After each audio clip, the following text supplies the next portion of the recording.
اعوذ باللہ من الشیطان الرجیم بسم اللہ الرحمن الرحیم فاستجاب له ربه فصرف عنه كيدهن انه هو السمیع العلیم۔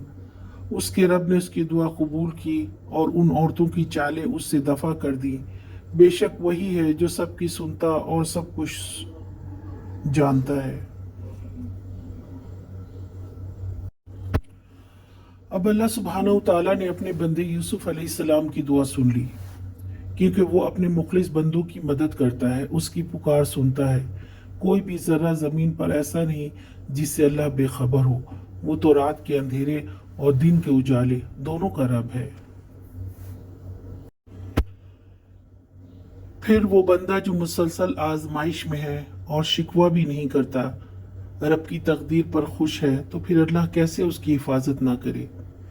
اسی لیے بے بسی میں اس نے یوسف علیہ السلام کو تھام لیا اور ان عورتوں کی چال سے ان کو بچا لیا۔ وہ رب ہے تو خوب سننے والا، بہت زیادہ علم والا ہے۔